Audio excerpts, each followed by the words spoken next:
Right, we're here at Matthew and Mark de Kock stable, and we are privileged to have Mark de Kock. Got a good couple of runners on Saturday. Marco, let's start with DuPont Emerald Race 2. Yeah, she's not a great mover. She's actually surprised me in the last two starts how well she's run. But she's still in a very good vein of form. It's unfortunate that the colts and fillies are combined, which makes it a much tougher task for her. Yeah, it's almost disappointing that we can't get two races to the colts and the fillies to stand alone this time of the year, but so be it. That's where we're at with the numbers. Um, but, I think she'll be competitive. Based on her last two runs, she should go close. Nicely. And then race 4, you got White Pearl, obviously taking on a couple of the big boys. Yeah, I mean, she's had a good break since her last, freshened up since her last win. I think she's 3 or 4 pounds out with main defender. I still think she'll run very well. She's very competitive this trip. She's been competitive with the best. And she's fresh and looking well, so I think she's a runner. And then race 6 in the Wilgebos Drift Fillies Guineas, you got unbeaten Spumante Dolce. Yeah, look, I mean, on rating, she's got no chance, one would say. Being an 89, and I'm opening myself up here to a massive penalty. But the fillies had her niggles in her time. She's in good form now, and I'm going to take my chances whatever comes our way. We don't know when it'll be that we'll have her in this sort of vein of form.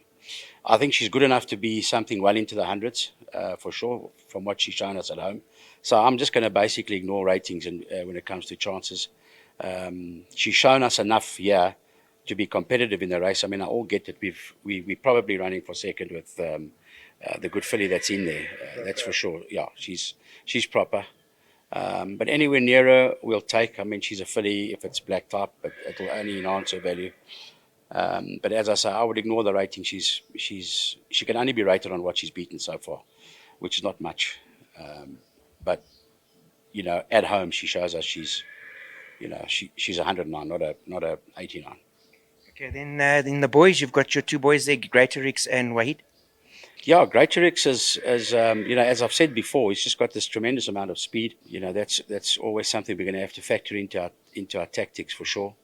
I think he needed it slightly last time. However, I mean, Alec Laird's horse is basically, he's got a draw on us this time, which he didn't have last time. And last time there was a 2 kilo swing, so he's going to be a very tough horse to beat. There's no doubt about it. He's showing he's this quality. We think we're this quality. He's in his right place. I don't think the betting is a true reflection of ability, because I think he's beaten us now. He's run to a higher figure the last twice than we have. So he's got his work out to do. I mean, I make no bones about rating this horse. It'll be interesting to see if he gets the mile really well. Well, that'll be fantastic. There's a lot of options for him. If he doesn't, well, then we come back and we go to the sprints. But, I mean, he is a proper racehorse. Wahid is, I don't believe I think his rating is way too high, to be honest. That form hasn't worked out from the Graham Beck. I think the Grave will run too, not great. We're trying. He's an honest horse. I just think I'd rather have had him in a graduation plate, which also didn't stand up in the day, disappointingly. But that's, unfortunately, he's got a lot to do here.